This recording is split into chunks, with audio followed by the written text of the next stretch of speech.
El ser humano siempre ha soñado con diseñar un mundo perfecto, una sociedad sin fisuras. Pues bien, hoy vamos a desempolvar un plan maestro fascinante y casi olvidado que pretendía exactamente eso. A ver, vamos a darle una vuelta a la idea. ¿Qué reglas pondríamos? ¿Qué valores serían la base de todo? Esto no es un simple juego mental, ¿eh? Es la gran pregunta que ha obsesionado a filósofos y soñadores durante siglos. Bueno, pues vamos a meternos de lleno en esto. Y ojo que no hablamos de un manifiesto cualquiera, sino de un intento increíblemente detallado y sistemático de responder a esa pregunta. Un proyecto que fusionaba fe, política y economía en una sola y audaz visión. Antes de empezar a poner los ladrillos de esta nueva sociedad, su creador tenía muy claro que primero había que entender sus cimientos. Y esos cimientos eran teológicos. Todo lo demás se construye encima. El motor, digamos, que mueve toda esta maquinaria social es un concepto clave, el espíritu crístico. Y no se trata de algo externo, sino de una fuerza divina que está dentro, latente en cada persona, una especie de chispa capaz de vivificar y perfeccionar el alma. Y aquí viene lo interesante. Estos principios no son filosofía de salón, son las reglas del juego de esta sociedad. La creencia de que el bien triunfará al final, por ejemplo, le da a todo el proyecto un propósito y un optimismo a prueba de bombas. Esta cita lo resume perfectamente. En este sistema, Dios no es una entidad lejana que juzga. Es una fuerza de amor activa, una fuerza que, de alguna manera, necesita a la humanidad para poder manifestarse. Y esa idea lo impregna todo. Muy bien, ya tenemos los cimientos, el porqué de esta sociedad. Ahora vamos a ver quiénes son los ladrillos, el quién, qué tipo de persona hace falta para vivir en un lugar así. Y esta es la pregunta del millón, porque aquí es donde el plan se vuelve realmente ambicioso. No se trataba solo de cambiar las leyes o la economía, la audacia de la propuesta es que exigía una transformación personal radical, casi sobrehumana. La utopía se construía de dentro hacia afuera. El listón, como se ve, estaba por las nubes.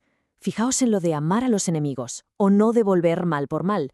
No son sugerencias, son requisitos indispensables para ser ciudadano. Exige un autocontrol moral absoluto. Y este es un punto crucial, una diferencia fundamental con otros socialistas de la época. El argumento era que no basta con crear un entorno perfecto. La utopía fracasaría si la gente no asume primero la responsabilidad de purificar su propia alma.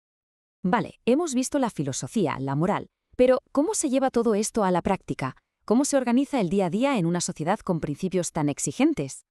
La ambición era total, desde luego. No se trataba de poner parches o de reformar lo que ya existía. El plan era crear algo completamente nuevo, una entidad donde lo espiritual y lo cívico fueran una misma cosa, un único cuerpo político unido de forma voluntaria. Fijaos en la organización. Era como una serie de círculos. En la base, el círculo unitivo, que básicamente eran todos los que vivían juntos. Y a partir de ahí, los demás se iban especializando.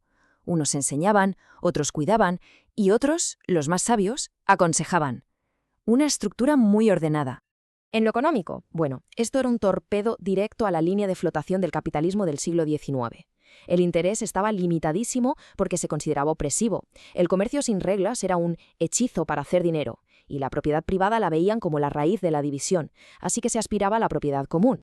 Y la estrategia política es fascinante. La clave era el pacifismo absoluto, un rechazo total a participar en lo que llamaban los gobiernos sustentados por la espada, o sea, cualquier gobierno que usara la fuerza.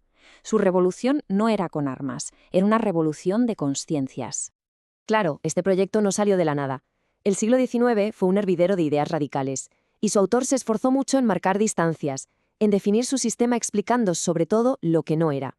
Por un lado, estaba el Fourierismo, que lo basaba todo en la atracción pasional, en seguir los deseos. Pues bien, este sistema decía, no, el orden social se basa en principios divinos y en autocontrol. Lo otro para ellos era directamente libertinaje. La pelea con el obianismo era más filosófica. Owen decía que somos producto de nuestras circunstancias, de nuestro entorno. ¿La respuesta de este sistema? Un momento. Existe la responsabilidad moral individual. La motivación no podía ser un frío dogma, tenía que ser el amor divino. Y si lo comparamos con los Shakers, que eran muy conocidos, las diferencias también eran claras. ¿Celibato obligatorio? No. Aquí el matrimonio era la norma. ¿Confesión pública forzosa? Tampoco, eso se consideraba un asunto privado. Buscaba ser una alternativa menos ascética. Entonces, después de este recorrido, ¿qué nos queda? ¿Qué sacamos en claro de este plan tan ambicioso y, la verdad, tan olvidado por la historia? Yo creo que si nos tenemos que quedar con una sola idea, es esta.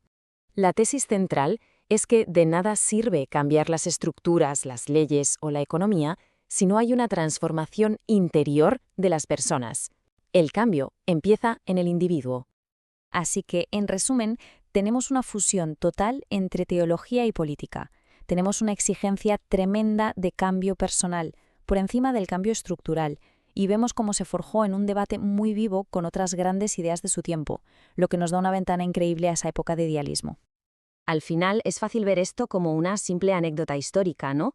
Otro plan utópico que se quedó en el papel. Pero nos deja con una pregunta de fondo muy potente. ¿Qué dice de nosotros que, siglo tras siglo, sigamos intentando dibujar mapas de un mundo que nunca hemos visto?